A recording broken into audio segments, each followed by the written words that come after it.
je le vois là. On est dans la zone? On est dans la zone.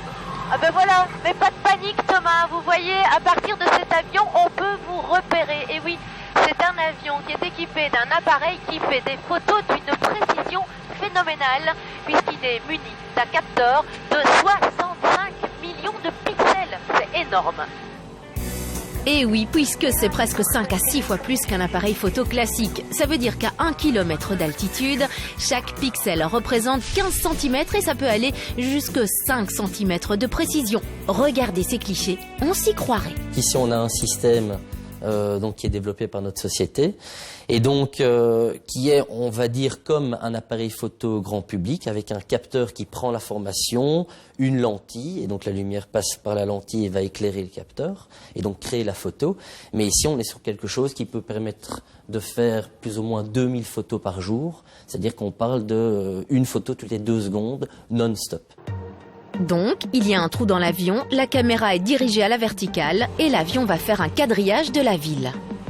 Évidemment, c'est un peu facile de dire c'est juste prendre une photo d'un avion. Il y a évidemment toutes des technologies qui sont intégrées dans ce système qui permettent, lui, de faire une image qui est très nette, même en prenant une photo à 300-400 km/h, puisqu'un avion va à cette vitesse en moyenne. Bon là, on va recommencer les photos. Tu veux quoi, une séquence de nouveau? À bord, Roland le pilote et Étienne l'opérateur travaillent de concert. Roland, j'imagine que vous n'improvisez pas un vol, c'est pas un vol touristique, hein, vous devez le prévoir. Ce n'est pas un vol touristique, donc on prépare tout un plan de vol informatique où on définit la zone à photographier, où on définit les altitudes de vol en fonction des focales. La focale, soit le grossissement de l'image comme pour un appareil photo traditionnel. Au bout du vol, les photographies aériennes du quadrillage sont encodées dans un ordinateur au sol pour ensuite être traitées. Grâce à ces images, on collecte énormément de données en très peu de temps. Et c'est toute une équipe qui travaille étape par étape. Selon l'axe de vol, on a la séquence de photographie qui a été réalisée. On peut voir ici la superposition entre les différentes prises de vue qui permettra l'utilisation en 3D de ces images. Toutes ces images vont être assemblées, superposées pour pouvoir créer une mosaïque unique.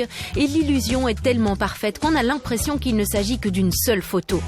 Et regardez la précision. À gauche, une photo aérienne. À droite, la photo du même lieu, mais satellitaire.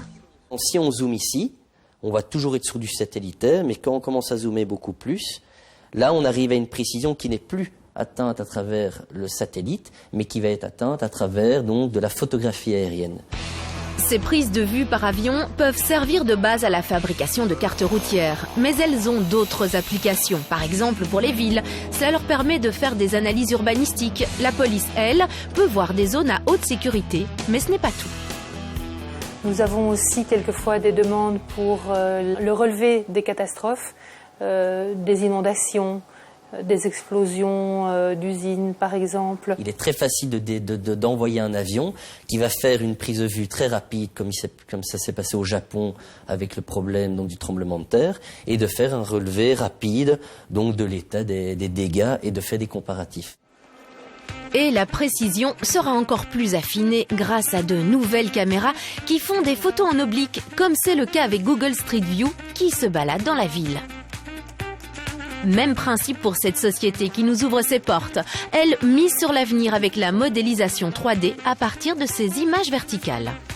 On va dessiner sur une station photogrammétrique les contours des toits et les lignes qui permettent de dessiner les différentes facettes du toit. Et ensuite, on va générer automatiquement le volume de l'immeuble, c'est-à-dire qu'on va descendre les murs et on aura créé comme ça un modèle 3D qui est une maquette de la ville. Dernière étape, rendre encore plus réaliste la maquette. Et tout ça grâce à nos photographes de l'air.